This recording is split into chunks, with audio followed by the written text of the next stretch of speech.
Se están presentando problemas muy serios, estructurales en nuestro país, que tienen a México en una posición como nunca antes se había visto en la historia contemporánea de lo que llamamos el México moderno. Se propone reestructurar al sistema de justicia ahora, reestructurar a la policía, pero sobre todo en el trasfondo lo que se propone es fortalecer a la institucionalidad de los municipios, pero se pierde la visión de la federación, a la revisión dependiente sobre reformas en materia de justicia, pero el fondo mismo de la justicia no es la base de cómo opera en términos teóricos, sino la base de cómo opera en los prácticos. Por ejemplo, establecer filtros para detectar a funcionarios municipales y estatales relacionados con el crimen organizado, o garantizar que las instancias de seguridad cumplan con su papel y no sean infiltradas por el propio crimen. Respaldar a municipios bajo la condición de que mejoren desempeños y coordinaciones. También se propondrá la creación de una comisión de Estado con representantes de los tres poderes que impulsen acciones reformadoras encaminadas, por ejemplo, a la creación de una Policía Nacional. Y entonces la sociedad se pregunta, ¿y la gendarmería qué? Se hizo todo un esfuerzo para derivar una parte de la Policía Federal en una gendarmería que se supone haría las veces de una Policía Nacional, y ahora se propone la creación de una Policía Nacional, que pensábamos ya, bueno, por lo menos algunos de nosotros, que ya la Policía Nacional tendría la figura en la gendarmería misma. No se trata meramente de un problema de carácter municipal. La penetración del crimen organizado, si bien está a ese nivel, no podríamos pensar que es el único sitio en donde ahí se presenta.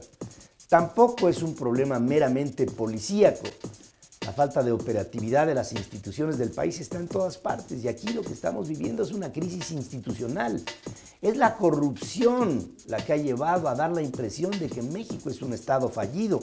Y la corrupción, perdónenme, pero esa se ve en todas partes y a todos los niveles, y principalmente por el lado de la federación.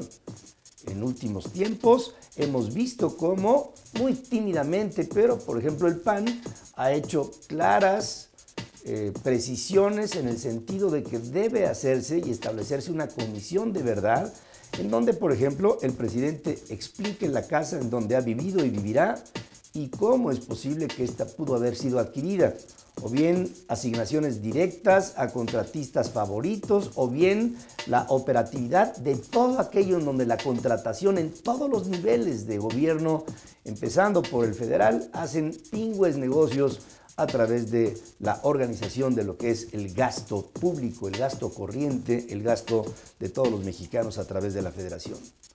Por ejemplo, se buscará tipificar con nuevas sanciones a delitos cometidos por organizaciones criminales, que si bien es cierto, hay delitos y hay aplicabilidad en todo ello, lo que no se puede entender es otra vez de la teoría, cómo pasar a la práctica y que ahí todos nos quedemos satisfechos y no se sigan presentando estos casos de impunidad y de crecimiento y cada vez mayor influencia de la delincuencia. ¿Qué es lo que se requiere en el fondo? Lo que se requiere en el fondo es un pacto federal muy por arriba del Pacto por México, que hable de cómo penetrar desde la federación en el ejercicio del Estado de Derecho en todos los niveles de gobierno.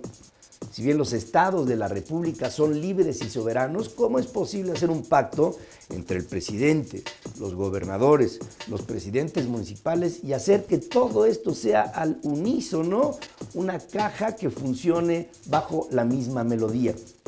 Las reformas y acciones gubernamentales y ciudadanas para enfrentar la crisis en materia de corrupción, de crimen organizado, de justicia, se van a anunciar el próximo jueves, a las 12 del día, al mediodía, en el mismísimo Palacio Nacional. Ese que hace unas cuantas jornadas estaba siendo incendiado por una turba violenta. Justicia, transparencia, rendición de cuentas, Estado de Derecho. Eso es lo que hace falta en nuestro país. El presidente hace unos días hablaba agraviado de que todo aquel que protesta en realidad está atentando en contra de un proyecto de nación que propone su administración. Por lo que se ve, el intento se está haciendo para que haya un proyecto de nación. Pero creo que este proyecto de nación no ha surgido de un plan original, sino de cómo se están presentando las circunstancias y sobre ellas tratar de apagar los fuegos, pequeños, medianos y grandes, que se van dando en el país. Creo que este proyecto de nación, que si bien se atisba al que se pudiera encontrar, está lleno de improvisaciones. El proyecto de nación debe de ser un consenso y las propuestas ahí están, no solamente para que se adopten nuevas medidas, sino para que se adopten nuevas acciones que empiecen con el ejemplo de un gobierno federal que no está dando muestras de lo que persigue: honestidad.